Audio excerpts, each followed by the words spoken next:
And look, we even have like our trusty Steve Penny in the back. All right, how's it going, class? This is Richard McWilliams again with the next step of our capstone assignment. This is my patient, Piper Potts, and she will be assisting us today with our rehabilitation exercises. So today we're going to cover ulnar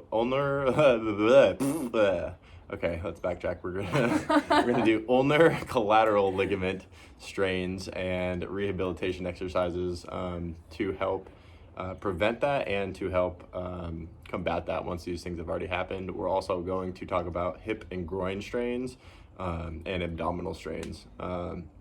So the first one with UCL strains, it's typically common in overhead throwing athletes, such as like baseball players, as there's a extreme stress put on the elbow. The ulnar collateral ligament is something that is very prone to injury, as you know, maximal forces are put on the elbow greater than they should be when throwing a baseball. So this typically happens due to overuse and overstrain with the ligaments lengthening and stretching too far to eventually tear, and typically you'll hear like a loud pop noise.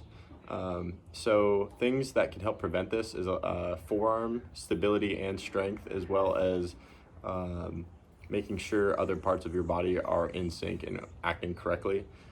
So for this, we are going to do a pronation and supination exercise. This is going to help build forearm strength along with yeah, so we're going to keep our elbow here, and then we're just going to turn it over and then back over. It's kind of heavy. And then back over. All right. So we're going to do this 2 sets, 15 reps each side, about 3 times a week, because we don't want to overstrain the arm. This is going to help build all of our forearm flexors and extensors while we're working pronation and supination, which is one of the greatest movements in a baseball athlete. So with doing this with ease, this is something that we can start with just the hand going over and back over, and then progressively leading to heavier and heavier and heavier weight to build that, but not exacerbating the injury site. So thank you, Piper. Cool. All right, so for our next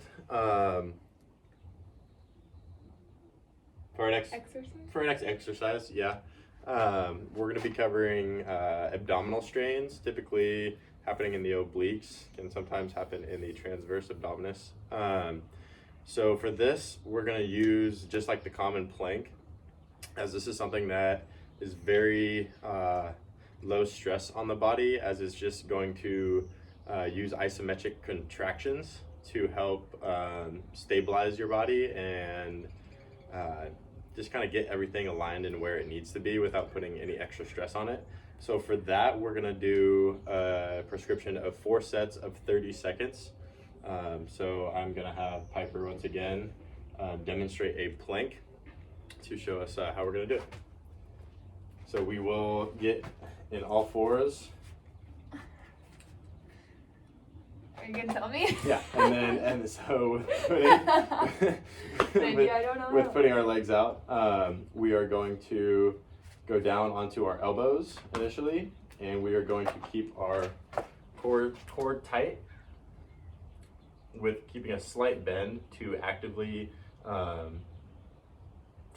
activate our transverse core, and this is going to help build everything pretty much from the neck down, and we're going to hold this for 30 seconds.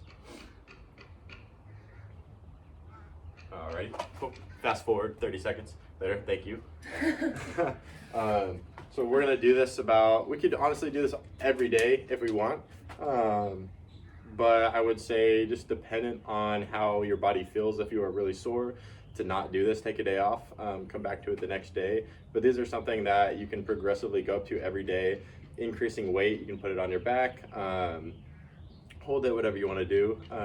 But this will be great for very minimally invasive exercises to help your core strains.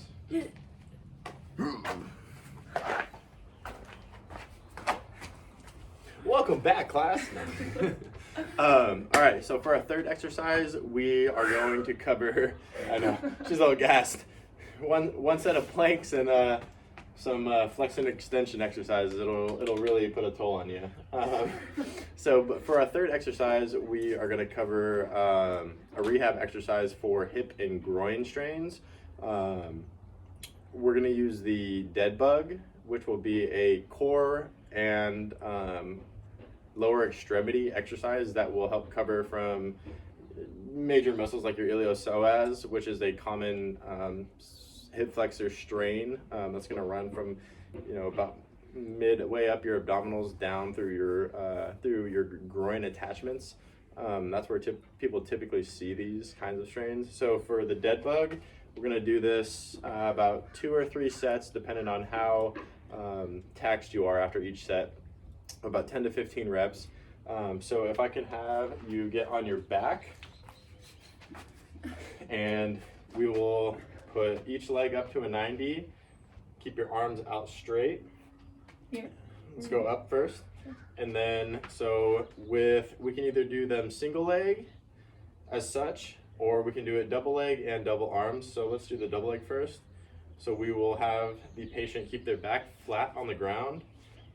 We will have them extend both their legs and their arms simultaneously, and while keeping their core contracted and their back flat. This will help isometrically strengthen with very minimal weight, just body weight with that iliopsoas and those hip flexors, along with keeping core stability, which is huge when it comes to these kinds of strains. Once again, we'll repeat this 2 or 3 sets of 10 to 15, whether that's each leg or both legs at the same time. I would say about 3 times a week, with keeping a day or 2 in between to work on other things. All right, thanks, guys.